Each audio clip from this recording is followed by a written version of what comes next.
Dizem que reis eram exemplos de virilidade, que príncipes nasciam predestinados a gerar herdeiros e expandir impérios, que rainhas e cortesãs se degladiavam por favores masculinos. Talvez você também imagine castelos cheios de mulheres disputando a atenção de homens poderosos. Um teatro de sedução e procriação a serviço da dinastia. Mas e se eu te dissesse que boa parte disso é uma mentira habilmente polida pelos cronistas oficiais? Feche os olhos e pense, quantos monarcas você conhece que tiveram a coragem de admitir quem realmente amavam? Quantos deles ousaram amar alguém que não tinha vestido, mas sim armadura? Por trás das tapeçarias e dos bailes opulentos, havia suspiros sufocados em corredores escuros, juras de amor murmuradas entre generais e cortesãos, pactos selados com beijos que a história tentou enterrar. A corte europeia foi, durante séculos, palco de escândalos que os cronistas preferiram reescrever como amizades fervorosas. Palavras calculadas para não macular reputações, não estremecer alianças, não levantar suspeitas. Mas a verdade sempre foi mais complexa. Em cada reinado havia pelo menos um homem que dormia mais preocupado em esconder sua inclinação do que em planejar guerras. E por mais que a imagem pública dos reis fosse construída sobre a obrigação de ter esposas, filhos e amantes discretas, a realidade era que muitos preferiam se deitar ao lado dos pajens que sabiam calar, que jamais ousariam transformar segredos em chantagem. Alguns desses jovens anônimos, com seus rostos suaves e suas mãos delicadas, tiveram poder suficiente para virar destinos inteiros. Você acredita que o amor homossexual sempre foi perseguido e punido sem exceção? Que qualquer aproximação entre dois homens era automaticamente um passaporte para a fogueira? Prepare-se para desmontar essa fantasia. Porque em certas cortes havia códigos não escritos, acordos silenciosos que protegiam quem sabia não ultrapassar certos limites. Uma convivência hipócrita feita de máscaras e cochichos. Imagine a cena, um rei com o poder absoluto de mandar matar, mas que tremia diante do risco de ser exposto. Não por matar inimigos, não por roubar tesouros, mas por amar quem não devia. Às vezes bastava uma carta, uma confissão de alcova, uma joia dada ao amante errado, e toda a coroa podia balançar. Há quem diga que a história da Inglaterra poderia ter sido diferente se Eduardo II não tivesse se apaixonado perdidamente por Piers Gaveston. Há quem sustente que o reino da França só caiu em guerras intermináveis porque Henrique III preferia a companhia dos seus mignons a qualquer nobre senhora. Há quem jure que os espelhos venezianos viram encontros proibidos que mudaram a diplomacia europeia. Por que ninguém fala disso nos livros didáticos? Porque a história oficial foi escrita com tinta seletiva. Tudo que ameaçava a imagem de força e masculinidade foi rasgado, queimado ou suavizado com eufemismos. A homossexualidade na realeza era tratada como se fosse uma poeira incômoda, que bastava varrer para debaixo do tapete. Mas quanto mais eles varriam, mais os rumores cresciam. E se eu te contasse que havia festas secretas, salões reservados onde a presença feminina era proibida? E que nesses lugares, nobres brindavam ao prazer que jamais poderiam admitir em público? Muitos reis se equilibravam entre o risco de serem desmascarados e o fascínio de viver ao menos uma noite de verdade. Alguns perderam tronos, outros perderam cabeças, mas alguns simplesmente reescreveram alianças inteiras, movidos pela paixão que fingiam não sentir. Você acha que sabe quem mandava na Europa? Que reis governavam por estratégia e razão? E se eu disser que, mais de uma vez, o destino de reinos inteiros foi decidido por um amante ajoelhado aos pés do monarca? O que parece escândalo era, na realidade, uma engrenagem invisível de poder. Um rei apaixonado podia premiar, perdoar ou destruir apenas para proteger seu segredo. Os cronistas preferiam dizer que ele agia por capricho, por loucura, por debilidade. Nunca admitiam que o amor, um amor fora do padrão, era o verdadeiro motor dessas decisões. Quem insiste em retratar a Idade Média e a Renascença como épocas de virtude e hierarquia bem definidas prefere ignorar que por trás das coroas cravejadas de rubis, havia corações divididos. Divididos entre a sede de domínio e a fome de afeto. Entre o dever de procriar e o desejo de se entregar ao proibido. A história oficial jamais vai contar tudo. Mas cada carta, cada registro secreto, cada rumor persistente revela a mesma coisa. A homossexualidade na realeza não era exceção. Era uma força silenciosa que muitas vezes determinava quem subia ao trono, e quem ia parar na masmorra. Então, da próxima vez que você olhar um retrato antigo de um rei com expressão altiva, pergunte a si mesmo, quantos desses olhos escondiam amores que teriam sido queimados vivos se tivessem sido descobertos? Talvez você perceba que os corredores da história estão impregnados de beijos apagados e promessas sufocadas. E que essa história que nos ensinaram talvez seja só a versão mais confortável. Se gostar dessa história, confira outras aqui do canal e comente o que achou. Se inscreva no canal. Ativa o sininho. Para entender por que a homossexualidade floresceu, mesmo que às escondidas, dentro dos palácios, é preciso enxergar o que a maior parte das pessoas ignora. A corte era um teatro cuidadosamente encenado, e nesse palco de vaidades, alianças e segredos, os corpos eram moedas tão valiosas quanto o ouro. A história começa muito antes dos rumores e dos bilhetes trocados em alcovas. No mundo greco-romano, que inspirou boa parte da cultura política europeia, havia uma tradição antiga. Os homens mais poderosos mantinham relações com jovens pajens ou soldados como prova de sua virilidade e domínio. Em Roma, senadores e generais acumulavam amantes masculinos sem que isso destruísse sua reputação, desde que não se comportassem como passivos, pois a virilidade estava associada ao domínio. Essa semente cultural atravessou séculos.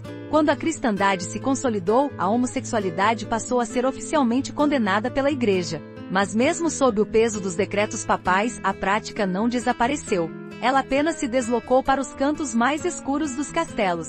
O século XI, em plena Alta Idade Média, assistiu ao surgimento de novas dinastias sedentas por legitimar seu poder com códigos de moralidade cristã.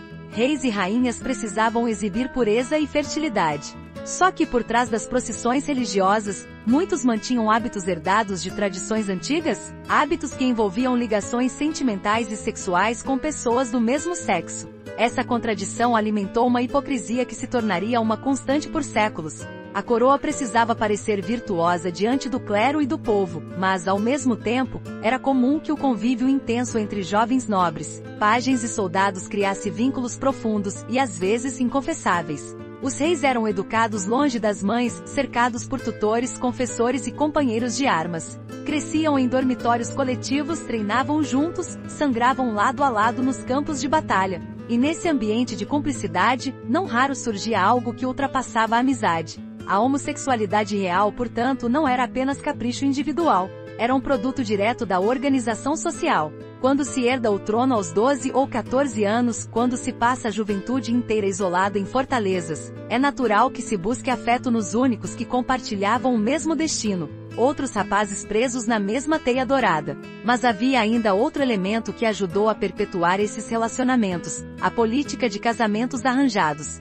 Desde cedo, os príncipes eram prometidos a mulheres que nunca tinham visto. Muitas dessas uniões se concretizavam apenas no papel, para garantir alianças entre reinos. A intimidade real ficava restrita aos encontros protocolares. A convivência diária, quem preenchia, eram os pajens, escudeiros e nobres de confiança. Foi nesse caldo de isolamento, poder precoce e casamentos por conveniência que a homossexualidade encontrou espaço. Muitos monarcas, pressionados a gerar herdeiros, cumpriam seus deveres conjugais como parte da liturgia do poder, mas guardavam o verdadeiro afeto para seus favoritos. A palavra favorito virou código. No papel, era apenas um conselheiro, um servidor especial, um amigo leal. Na realidade, era quase sempre o confidente, o companheiro secreto, às vezes o amante. Alguns cronistas tinham o cuidado de registrar tudo com ambiguidade, deixando margem para a interpretação. É por isso que até hoje historiadores se dividem entre quem enxerga simples amizade intensa e quem enxerga relações amorosas disfarçadas.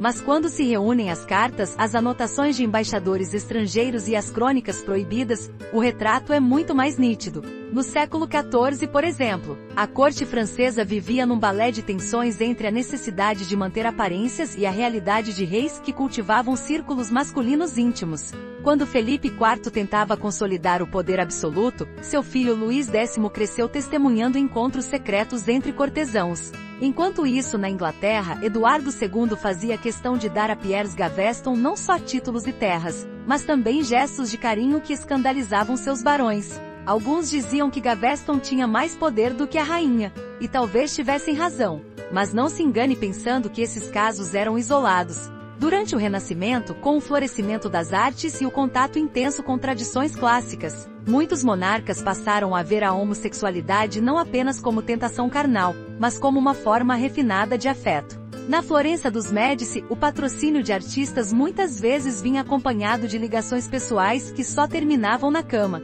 O mesmo ocorria nas cortes espanholas, onde o rigor católico não impedia que príncipes adolescentes compartilhassem leitos. O mais fascinante é que tudo isso coexistia com a retórica da moralidade. O mesmo rei que ordenava a execução de sodomitas entre o povo comum podia manter um favorito masculino dentro do seu próprio palácio. Essa dualidade é a essência da história que ninguém quer contar. A homossexualidade na realeza nasceu das contradições do poder, uma mistura de solidão, dever dinástico, medo e desejo.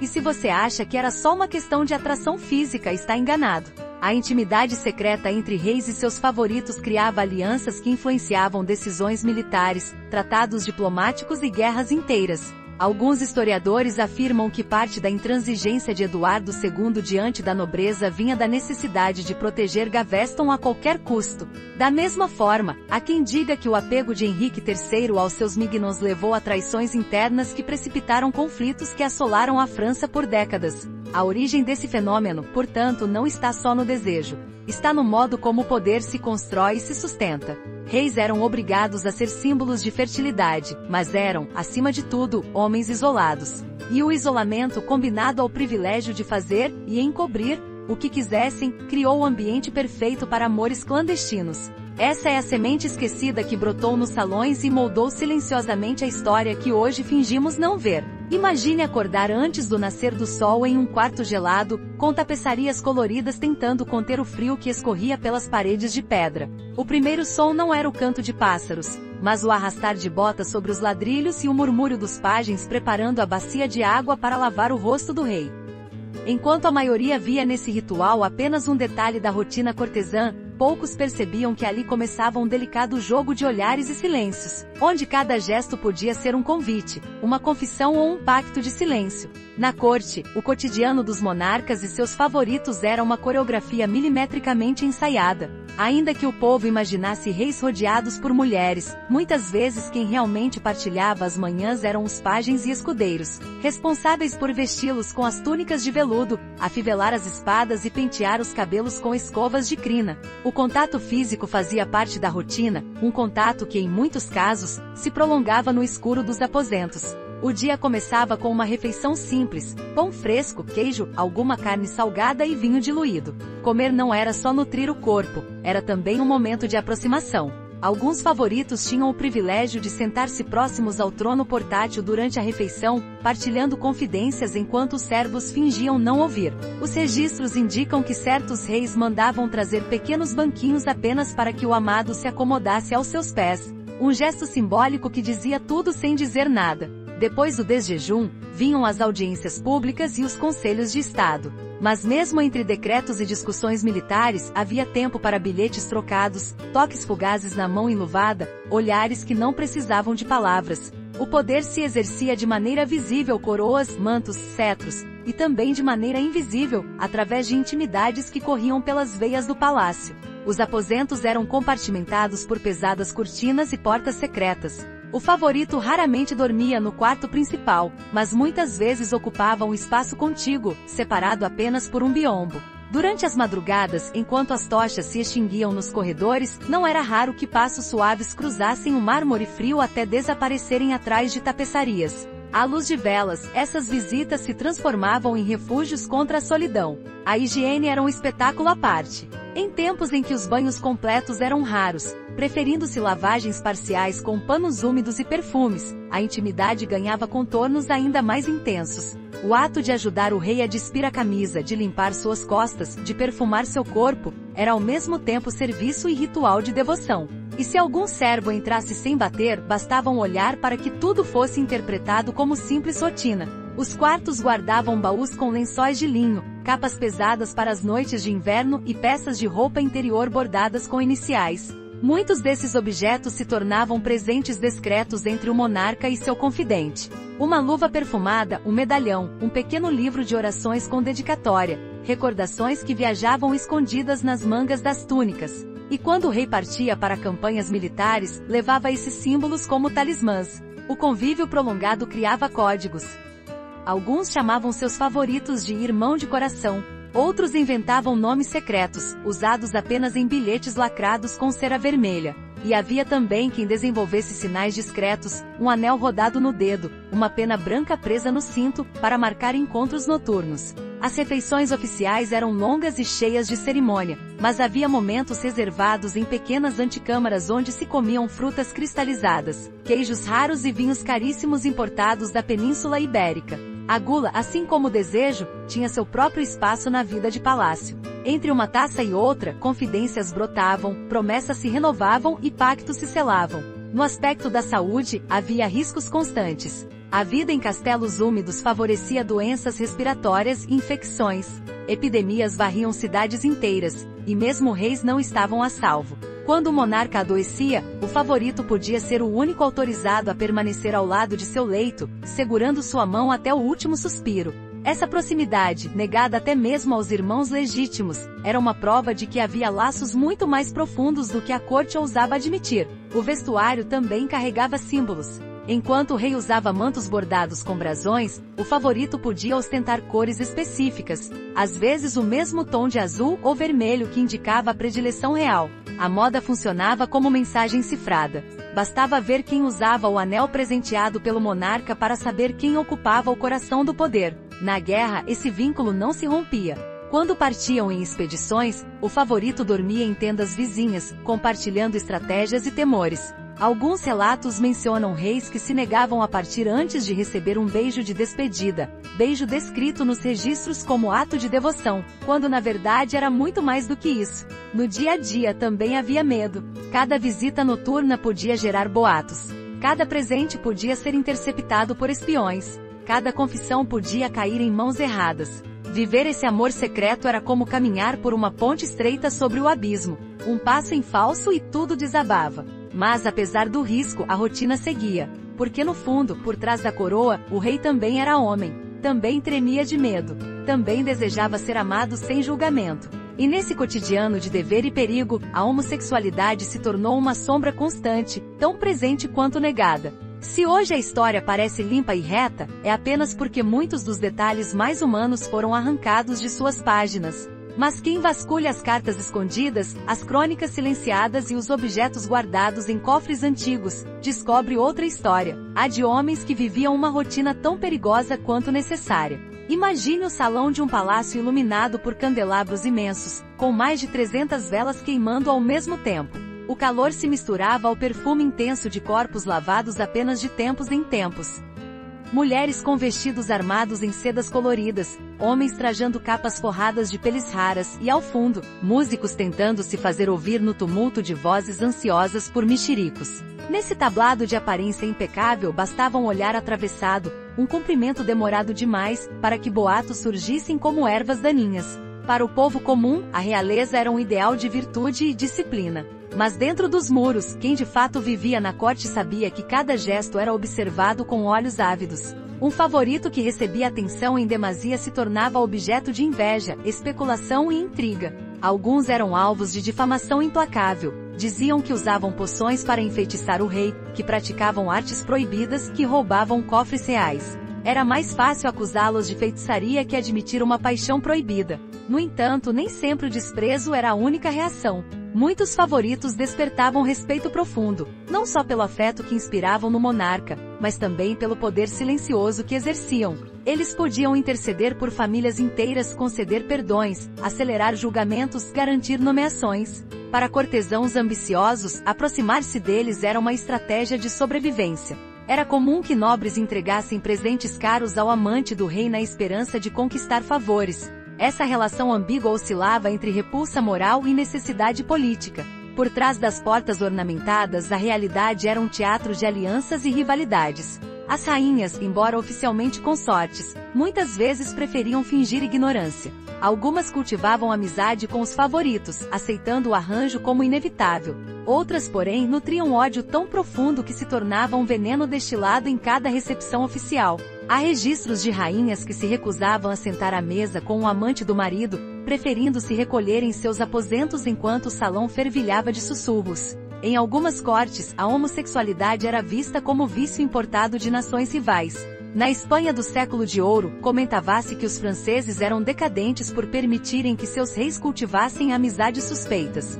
Enquanto isso, em Paris, dizia-se que os ingleses eram hipócritas por caçar sodomitas no povoado e tolerar amantes masculinos no palácio. Esse jogo de espelhos alimentava a tensão política. Ao acusar o outro de depravação, cada reino tentava disfarçar seus próprios escândalos. A relação com a igreja era ainda mais delicada. Teólogos e bispos mantinham discursos inflamados contra os vícios contra a natureza, mas não eram ingênuos. Sabiam que muitos dos grandes doadores de mosteiros e catedrais viviam essas paixões escondidas. Alguns prelados, em troca de proteção política, fechavam os olhos. Outros cobravam indulgências vultosas para manter o silêncio. Era um mercado de absolvições e segredos. Os serviçais, embora silenciosos, eram testemunhas involuntárias. Criados que carregavam bilhetes, alfaiates que ajustavam roupas com bolsos secretos, copeiros que presenciavam encontros noturnos. Muitos deles preferiam fingir ignorância, pois sabiam que a curiosidade podia custar a língua ou a cabeça. Alguns, no entanto, colecionavam segredos como moeda de troca. Bastava um rei adoecer para que esses relatos começassem a circular, prontos para arruinar reputações.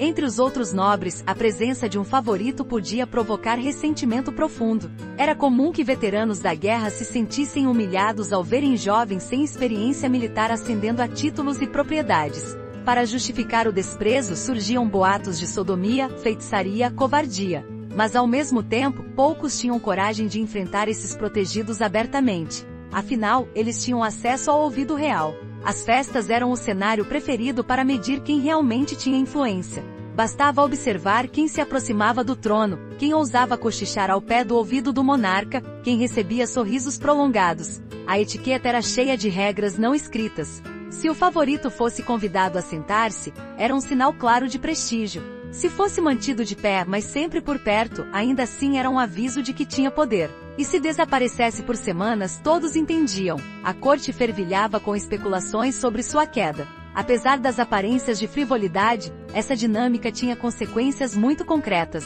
Um favorito bem relacionado podia provocar a ascensão de uma família inteira, garantir dotes generosos, premiar lealdades. Por outro lado, se fosse acusado de abuso de poder ou escândalo, sua ruína podia arrastar aliados para a desgraça. O temor de cair em desgraça era tão forte que muitos preferiam pagar fortunas em subornos para garantir que rumores não chegassem aos ouvidos errados. Para o povo, essas histórias eram contadas em forma de canções satíricas e panfletos anônimos. Alguns bardos cantavam versos maliciosos sobre o jovem que se deita ao lado do trono, outros colavam papéis nas tavernas com desenhos obscenos. As autoridades se apressavam em destruir essas sátiras, mas elas ressurgiam como fungos, alimentadas pela curiosidade popular. O escândalo, afinal, sempre foi mais fascinante que a virtude. Há quem pense que esses favoritos viviam apenas do prazer e do luxo, mas a verdade é que eles carregavam sobre os ombros o peso de uma posição ambígua. Eram indispensáveis e desprezados, admirados e odiados. Precisavam manter a discrição absoluta para não perder tudo. Uma palavra errada podia custar o exílio ou a morte. E mesmo quando caiam em desgraça, o estigma de terem sido o amado do rei os perseguia até o túmulo. Na superfície tudo parecia ordenado: o rei, a rainha, o herdeiro, o clero, a nobreza. Mas por trás dessa fachada, a presença silenciosa da homossexualidade moldava alianças, corroía lealdades e mantinha a corte em estado permanente de tensão. Porque no fim, ninguém ousava ignorar quem compartilhava o leito e os segredos de um monarca. Imagine acordar todas as manhãs sabendo que seu nome podia aparecer em um pergaminho acusatório, que seu rosto podia ser exposto em tapeçarias de escárnio, que sua cabeça podia rolar apenas por amar alguém. Era essa a vida de quem ousava dividir a cama com o rei, um equilíbrio entre prazer e medo, onde cada pequeno deslize podia ser fatal.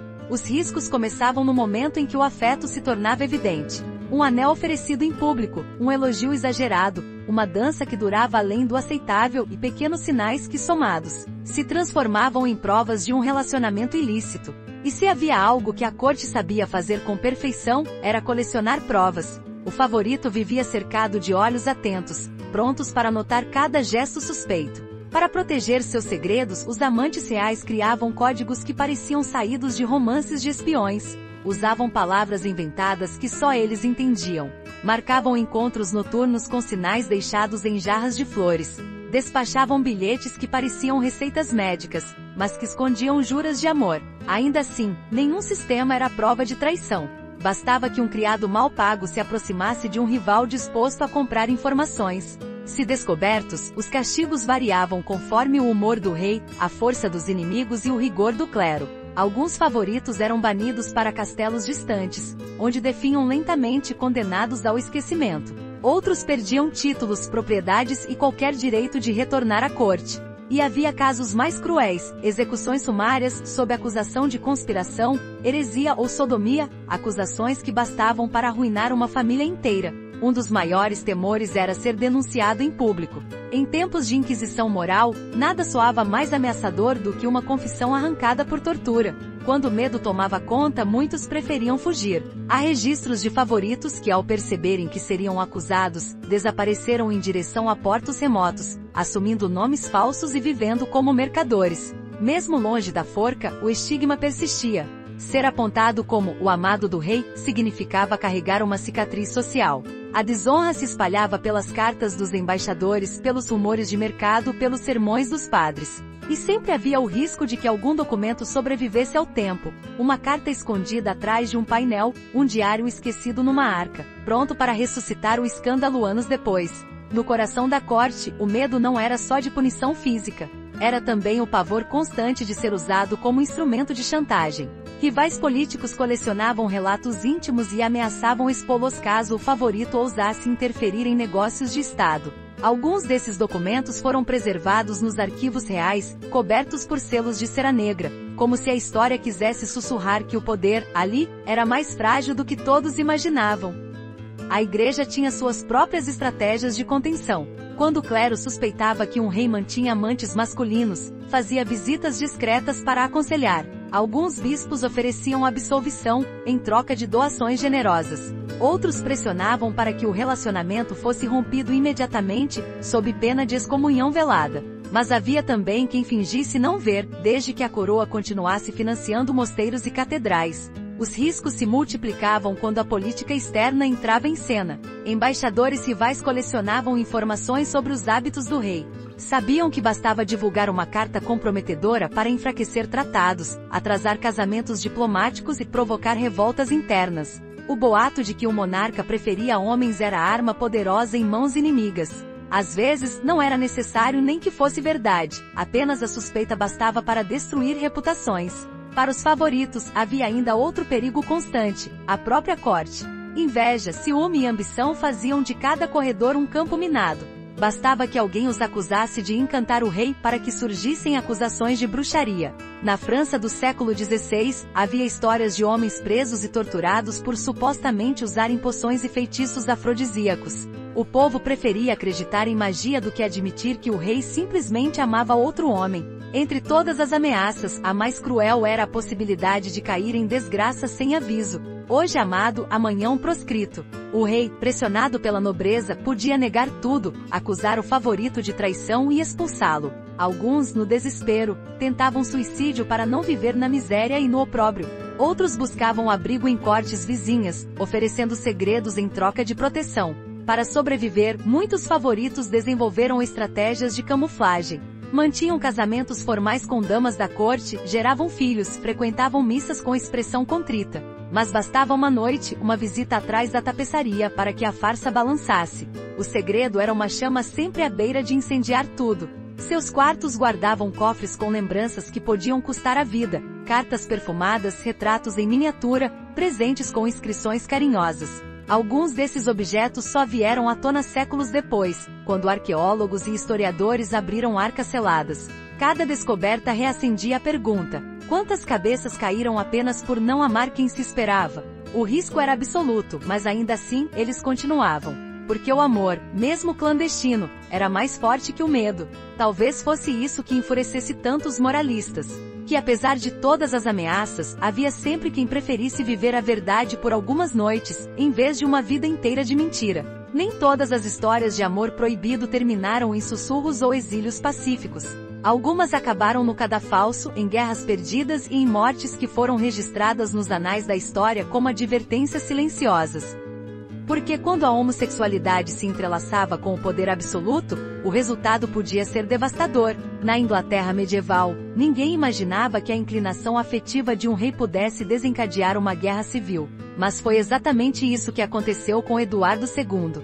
Desde o momento em que Piers Gaveston surgiu em sua vida, o reino mergulhou numa espiral de ressentimento. Gaveston era filho de um cavaleiro modesto, mas Eduardo cobriu de títulos e privilégios que humilhavam a nobreza. O favoritismo era tão escandaloso que barões e condes começaram a se perguntar se ainda existia lugar para eles na corte. Quando a paixão do rei se tornou incontornável, a conspiração ganhou forma. Em 1312, os inimigos de Gaveston o capturaram, arrastaram-no pelas estradas como um criminoso e o decapitaram.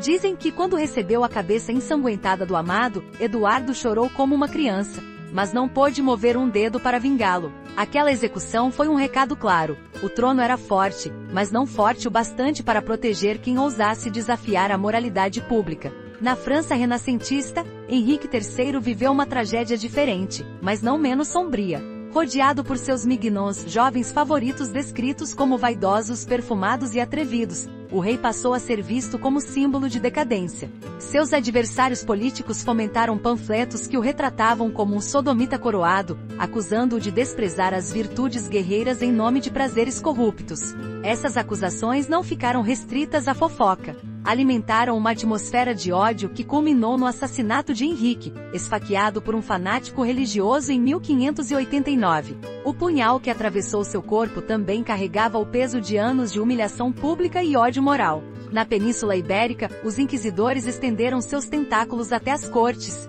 Há registros de processos secretos que acusavam cortesãos de pecados nefandos. Alguns eram trancados em masmorras durante semanas até confessarem. Outros eram levados às praças para confissão pública antes da execução. Muitos desses casos foram depois reescritos em documentos oficiais como simples crimes de traição, para esconder o motivo verdadeiro. A história oficial preferiu apagar as referências aos relacionamentos que inspiraram tanta fúria. No Sacro Império Romano Germânico, um príncipe de linhagem respeitadíssima desapareceu depois que bilhetes comprometendo-o com um duque rival foram interceptados. Oficialmente morreu de febre, mas boatos diziam que fora sufocado com um travesseiro no quarto, para evitar que sua confissão se tornasse motivo de escândalo internacional. O cronista que registrou esses rumores morreu meses depois em circunstâncias nunca esclarecidas. Talvez um dos episódios mais cruéis tenha ocorrido na Florença dos Médici. Quando Cosimo descobriu que seu filho mantinha um relacionamento secreto com um jovem escultor, sentiu-se tão ultrajado que ordenou o envenenamento do rapaz. A morte foi disfarçada como doença súbita, mas todos sabiam a verdade. O corpo foi enterrado sem cerimônia, e qualquer menção ao caso tornou-se proibida. A corte aprendeu naquele dia que amar podia custar não apenas a própria vida, mas a de quem ousasse corresponder ao afeto real. Mas nem sempre os momentos sombrios se resumiam a mortes violentas. Houve favoritos que, exilados, enlouqueceram de solidão. Um deles, na corte francesa, passou anos confinado em um castelo frio, onde não via ninguém além de 2 guardas mudos. Quando finalmente morreu, seus únicos pertences eram um anel partido e dezenas de cartas escritas ao rei, todas sem resposta. Seu nome foi apagado das crônicas, mas os papéis sobreviveram, testemunhando uma dor que ninguém quis contar. A guerra também foi cenário desses amores fatais. Alguns monarcas, incapazes de se separar dos amantes, os levavam às campanhas militares. Esse costume gerava ressentimento entre comandantes, que viam nos favoritos jovens inexperientes, alheios às estratégias de guerra. Em mais de uma ocasião, decisões tomadas por influência de um amante precipitaram derrotas humilhantes. A história da Guerra dos 100 Anos carrega sombras de favoritismos que minaram exércitos e alianças. Há quem diga que o maior perigo não era a espada, nem o veneno, mas a língua, porque nada matava mais rápido que a humilhação pública. Panfletos anônimos circulavam entre a plebe, retratando reis em poses obscenas, em leitos partilhados com pajens. Essas gravuras corriam feiras e tavernas, corroendo a autoridade real. O medo de ser ridicularizado era tão grande que alguns monarcas chegaram a pagar fortunas a espiões para caçar os autores desses libelos. No entanto, apesar de todo o terror, muitos escolhiam continuar. Preferiam arriscar a coroa, o nome e a cabeça negar o que sentiam. Talvez porque no fundo sabiam que nenhum decreto poderia apagar o desejo que queimava dentro deles. A coragem, ou a teimosia, desses amores proibidos deixava marcas. marcas que os cronistas tentaram esconder, mas que sobreviveram em correspondências cifradas, diários clandestinos e sussurros passados de geração em geração. São essas histórias, de cabeças cortadas, de corações despedaçados, de reinos arruinados, que mostram que a homossexualidade na realeza não era apenas um detalhe picante. Era uma força capaz de derrubar dinastias e erguer fogueiras. Porque por mais que tentassem esconder, o amor sempre encontra uma forma de deixar sua marca. Se você acredita que o poder sempre se manifestava por coroas, espadas e batalhas, está enganado. Algumas das decisões mais cruciais que mudaram a história da Europa não foram tomadas em conselhos de guerra ou assembleias solenes, mas sim em leitos compartilhados à penumbra, quando a voz de um amante se tornava mais persuasiva que todo o coro dos conselheiros. O favorito era o confidente que ninguém ousava contrariar abertamente. Quando o rei caía doente, era ele quem velava a cabeceira. Quando o monarca se enfurecia, era ele quem murmurava palavras suaves que evitavam guerras ou decretos impensados. Enquanto os nobres guerreavam por espaço no salão do trono, ele se movia silencioso pelos corredores privados, acumulando informações, selando pactos informais, influenciando nomeações que depois seriam justificadas como necessárias. O poder invisível se manifestava de forma sutis. Um pedido feito no escuro tinha mais força do que qualquer proclamação oficial. Bastava que o favorito comentasse que certa família era digna de confiança, e semanas depois, seus membros eram agraciados com terras e privilégios. Bastava que sussurrasse que outro nobre era perigoso, e logo chegavam denúncias, investigações e prisões. Era um poder que não se via, mas se sentia em cada mudança de humor do rei. Os embaixadores estrangeiros conheciam essa influência. Em relatos enviados a Paris, Londres ou Veneza, descreviam os favoritos não apenas como amantes, mas como verdadeiros ministros paralelos. Alguns diplomatas passaram anos cultivando amizades com esses homens, certos de que só por eles poderiam conseguir concessões comerciais, tratados vantajosos ou alianças militares. Havia registros de presentes caríssimos, tapeçarias flamengas, joias raras, baús de moedas, entregues ao favorito para garantir favores que jamais seriam declarados oficialmente. Mesmo a igreja, que publicamente condenava tais relacionamentos, reconhecia o poder dessas figuras. Em reuniões secretas, cardeais instruíam seus enviados a tratar com respeito e até reverência quem dividia o leito real. Era melhor garantir boa vontade do que enfrentar a ira de quem tinha acesso ao ouvido mais influente do reino. Alguns bispos chegaram a elogiar publicamente a lealdade dos favoritos, usando termos vagos para não comprometer ninguém, mas deixando claro que seu prestígio era incontestável. Há relatos de guerras que poderiam ter sido evitadas se não fosse o orgulho ferido de um amante real. Num dos casos mais emblemáticos, um duque que perderá espaço no coração do monarca tramou uma aliança secreta com potências inimigas.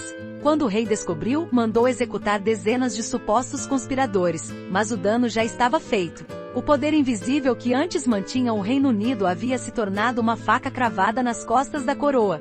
Não raro, essas figuras eram mediadoras de conflitos internos. Quando nobres rivais ameaçavam erguer espadas, o favorito era enviado como embaixador informal. Seu prestígio bastava para conter revoltas. Não porque tivesse autoridade oficial, mas porque todos sabiam que ele era o único capaz de inclinar o rei para a clemência ou para o castigo. Alguns até se orgulhavam dessa posição, cultivando uma imagem de pacificador, enquanto outros preferiam agir nas sombras, deixando que seu nome fosse sussurrado apenas com temor.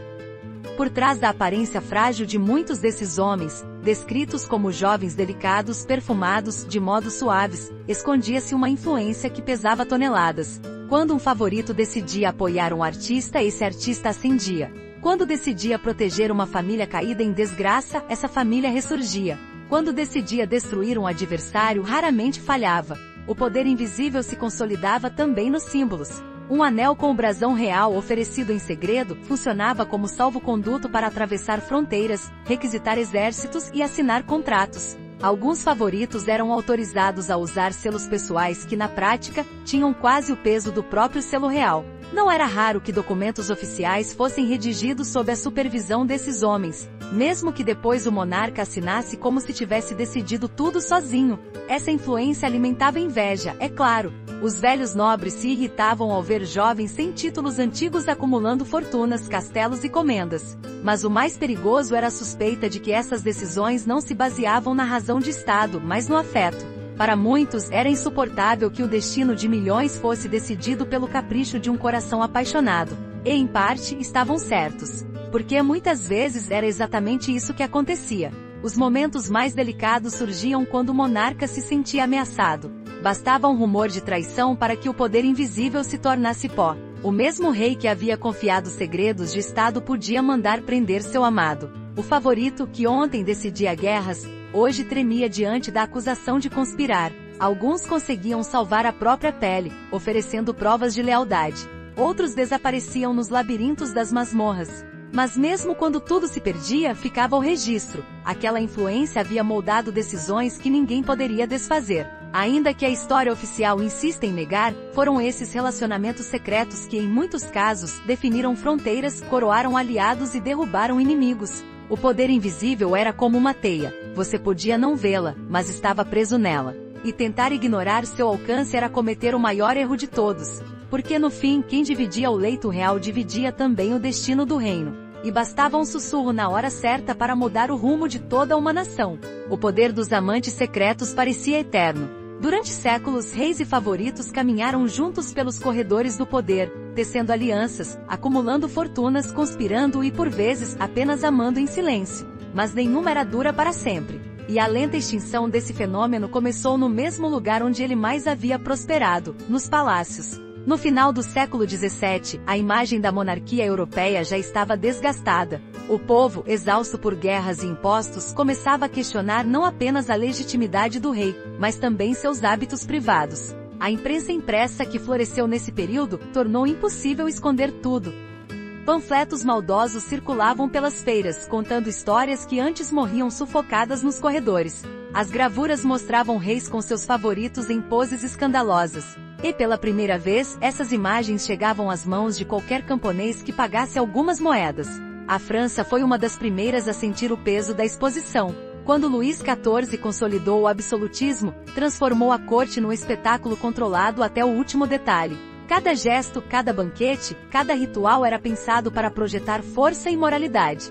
Embora ele próprio mantivesse relações extraconjugais heterossexuais, não tolerava rumores sobre inclinações que pudessem macular sua imagem de rei sacerdote. A nova etiqueta de Versalhes sufocou o espaço onde, antes, os favoritos podiam circular com alguma liberdade. Os que ousavam transgredir o limite eram afastados com discrição. Esse movimento se espalhou por outras cortes. O iluminismo trouxe uma onda de moralismo racional, que desprezava a decadência dos palácios, e pregava uma imagem do governante como figura exemplar. A homossexualidade, que por séculos havia sido tolerada, ao menos no silêncio, passou a ser tratada como sintoma de fraqueza moral e desvio de razão.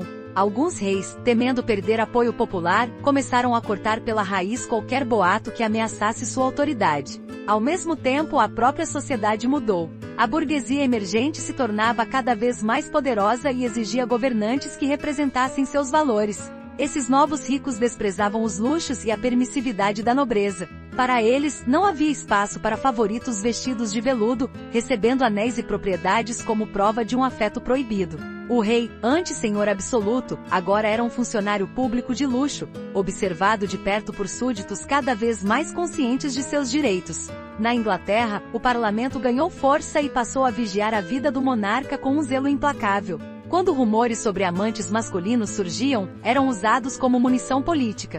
Alguns favoritos que outrora se julgavam intocáveis foram expulsos, seus bens confiscados, seus nomes varridos dos documentos oficiais. E se antes a coroa podia abafar escândalos, agora se via obrigada a dar satisfações públicas. Mas não pense que tudo desapareceu de uma hora para outra. O fim da era dos favoritos homossexuais foi uma morte lenta. Durante o século XVIII, ainda havia reis que, protegidos por círculos fiéis, mantinham relacionamentos secretos. Só que, ao contrário do passado, precisavam de estratégias muito mais elaboradas para não serem desmascarados. Passagens secretas foram muradas. Dormitórios adjacentes foram lacrados. O poder invisível continuou existindo, mas tornou-se cada vez mais arriscado. Alguns amantes caíram de forma espetacular. Um caso célebre envolveu um duque que, após anos de favoritismo, foi preso sob acusação de tramar a derrubada da rainha. Os verdadeiros motivos nunca ficaram claros. Alguns dizem que a conspiração era real.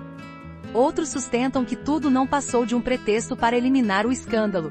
Seja como for, o duque morreu na prisão, seu nome riscado de todos os pergaminhos. No século XIX, a Revolução Francesa e seus ecos pelo continente selaram o destino desse mundo secreto. Quando o povo tomou o poder e decapitou reis e rainhas, qualquer símbolo da antiga decadência virou alvo. Os palácios foram saqueados, diários privados queimados, e até as tapeçarias que retratavam amizades especiais foram destruídas. A nova ordem proclamava igualdade, virtude e disciplina. Nos salões revolucionários não havia espaço para segredos de alcova. Os poucos reis que sobreviveram aprenderam a lição: manter amantes, ainda mais do mesmo sexo, era convidar o caos. A partir daí, mesmo as dinastias restauradas agiram com cautela. A homossexualidade real não desapareceu. Continuou existindo, mas deslocada para círculos cada vez mais privados, guardada como o mais perigoso dos segredos. E assim terminou a era dos favoritos que caminhavam orgulhosos pelo salão, dos sussurros que decidiam guerras, das cartas perfumadas que mudavam o destino de nações. O que antes era apenas proibido tornou-se impensável. O risco de ruína total cresceu a tal ponto que até os mais audaciosos passaram a disfarçar o afeto com uma frieza calculada. Ainda assim, mesmo depois de séculos de repressão, não foram poucos os que ousaram desafiar o destino. Alguns historiadores afirmam que reis do século XX mantiveram amantes homens até os últimos dias, com a diferença de que agora não havia testemunhas. O poder invisível foi finalmente empurrado para as sombras mais densas, de onde só ressurgiria quando as sociedades estivessem prontas para encarar a verdade. Mas, para a maioria, essa história morreu junto com a monarquia absoluta. E o que restou foi apenas um rastro de rumores, diários lacrados e retratos que ninguém ousa pendurar em galerias oficiais. A era dos favoritos acabou.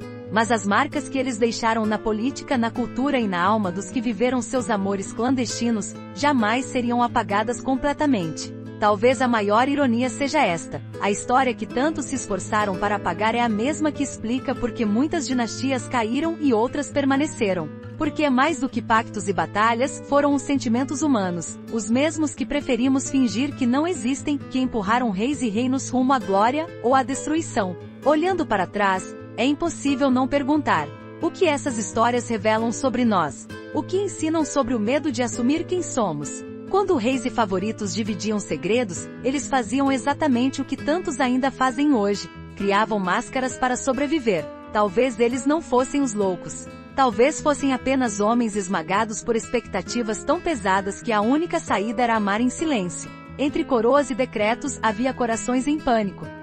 E não importa quanta riqueza se acumulasse, nada protegia da solidão que nascia de não poder dizer a verdade. Por séculos preferimos pensar nesses relacionamentos como curiosidades obscenas. Risadas abafadas, mexericos, panfletos anônimos. Mas o que se chamava escândalo muitas vezes era só necessidade de afeto. Alguns desses monarcas, tão poderosos que podiam ordenar guerras, tremiam ao pensar que alguém descobrisse sua paixão. E é aí que mora a contradição mais brutal: quem controlava milhões de vidas era incapaz de controlar o próprio coração. Talvez sejamos nós que escolhemos enxergar o passado com lentes confortáveis. É mais fácil rir dos reis que se apaixonaram por seus pajens do que admitir que nós também vivemos cercados de julgamentos. Que no fundo, também escondemos partes de quem somos para não sermos queimados, não numa fogueira real, mas na fogueira da opinião pública. E se olharmos com atenção, veremos que cada era inventa sua forma de repressão. Na Idade Média, era a ameaça da excomunhão e da tortura. No Renascimento, era o risco de perder tudo ao menor boato. No século XIX, era o medo de cair na miséria quando a monarquia virou pó. Hoje talvez não seja uma execução pública, mas a humilhação, o riso venenoso, o julgamento que esvazia qualquer coragem de dizer: eu sou assim. O que resta é perceber que a homossexualidade na realeza não foi um detalhe folclórico, mas uma lente para entender a alma humana. Porque onde há poder absoluto, há também a necessidade de amor absoluto, e essa combinação é perigosa. Quando o desejo se mistura à política, não existem limites claros. O que deveria ser afeto vira arma. O que deveria ser escolha vira obrigação. E no fim, ninguém sai ileso.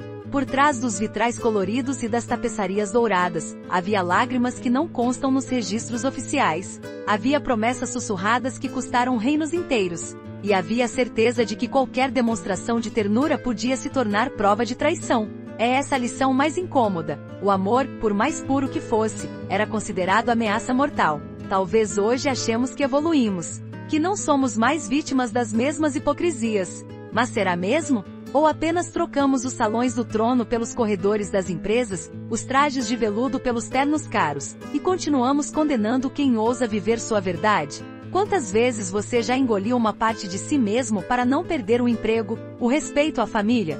Quantas vezes escondeu seu afeto, com medo de que a confissão se transformasse em sentença?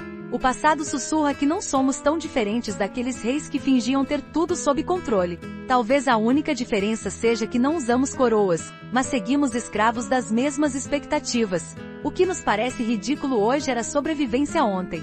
Cada anel escondido, cada carta lacrada, cada beijo na penumbra, era um ato de coragem. E talvez, no fundo, também de rebeldia. Porque amar quando todos mandam que você negue não é covardia. É um tipo de resistência que poucos têm coragem de praticar. Enquanto historiadores disputam se era amizade ou paixão, a verdade permanece intacta. Essas histórias existiram, mudaram destinos. E mesmo que ninguém queira admitir, continuam reverberando no modo como julgamos uns aos outros. Se há algo que podemos aprender com eles, não é sobre decadência, mas sobre humanidade. Sobre a necessidade brutal de pertencer.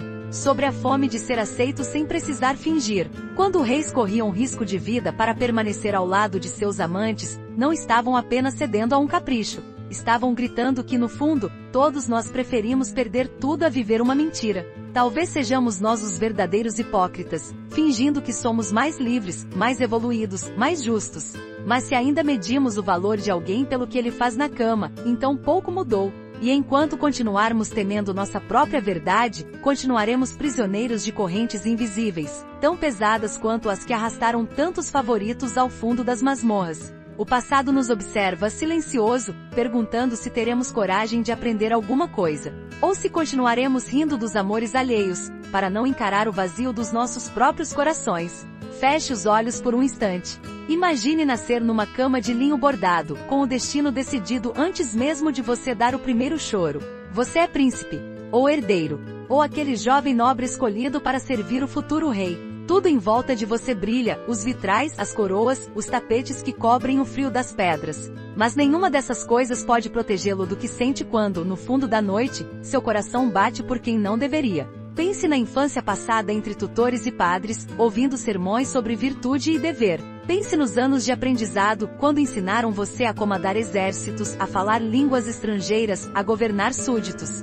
Mas ninguém explicou o que fazer quando seu olhar se perde no rosto de um companheiro. Ninguém ensinou a lidar com a culpa que se infiltra como veneno cada vez que você sonha com toques e beijos que o mundo chamou de pecado.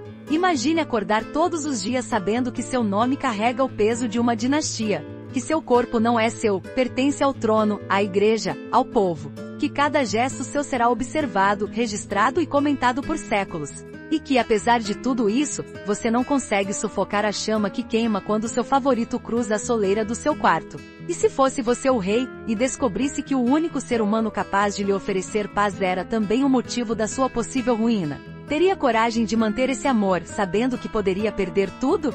Ou arrancaria do coração qualquer traço de ternura, vestindo a máscara fria que esperam de você? Imagine as noites em que o palácio dorme. Você anda pelo corredor descalço, sentindo o frio cortar seus pés, só para chegar até o quarto onde ele espera. Vocês não falam muito. Não ousam falar. Porque até as palavras podem ser ouvidas pelas paredes. E naquele instante em que os corpos se encontram, toda a glória do mundo parece inútil, toda a pompa se torna ridícula. Ali na escuridão, você não é rei, nem general, nem salvador do reino. É apenas um homem querendo amar sem medo.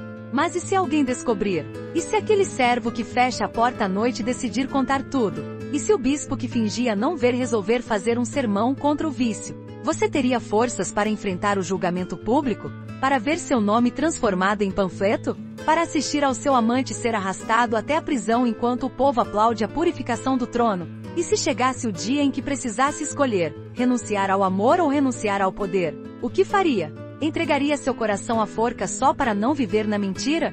Ou calaria tudo, condenando a si mesmo à solidão? Pense no silêncio que viria depois. No trono vazio. Nos corredores onde os ecos dos risos passados se transformam em lembrança. No retrato que pendurariam na galeria oficial, mostrando seu rosto frio, sem emoção. Ninguém saberia que por trás daquele olhar havia um homem que perdeu tudo por amar do jeito errado. E se fosse você o favorito? O jovem que, por um capricho do destino, se viu amado por quem podia ordenar execuções com um estalar de dedos, teria coragem de entrar naquele quarto todas as noites, sabendo que cada beijo pode ser o último, que amanhã pode vir a denúncia, o julgamento, a humilhação. Teria estômago para suportar a inveja dos nobres, os cochichos dos serviçais, o desprezo da rainha? Talvez seja fácil julgar, olhando de fora. Dizer que eles eram fracos, que escolheram o caminho errado, que deveriam ter resistido ao desejo. Mas será que você resistiria? Será que no lugar deles não teria feito o mesmo? Será que também não teria preferido algumas horas de amor verdadeiro a uma vida inteira de obediência vazia? E se fosse você quem precisasse fugir no meio da noite, carregando apenas uma capa e um anel de lembrança? Se fosse você quem tivesse que queimar cartas, rasgar retratos, inventar outro nome para sobreviver, será que teria coragem? Ou se ajoelharia diante do carrasco pedindo perdão por ter amado? Se tivesse nascido naquela época, talvez também passasse a vida inteira vigiando cada gesto. Talvez se acostumasse a engolir a própria verdade, até ela virar uma pedra no estômago. Talvez jurasse, diante do altar, amar uma mulher que não escolhera, só para garantir o respeito da corte. E mesmo assim, cada noite sonharia com a pessoa que nunca poderia ter. É fácil pensar que o passado pertence aos outros, que essas histórias são apenas curiosidades de um tempo distante. Mas se você parar para olhar fundo, vai perceber que não estamos tão longe assim. Ainda inventamos rótulos, ainda usamos o amor como instrumento de chantagem, ainda fingimos pureza enquanto julgamos os outros. Então, olhe para dentro.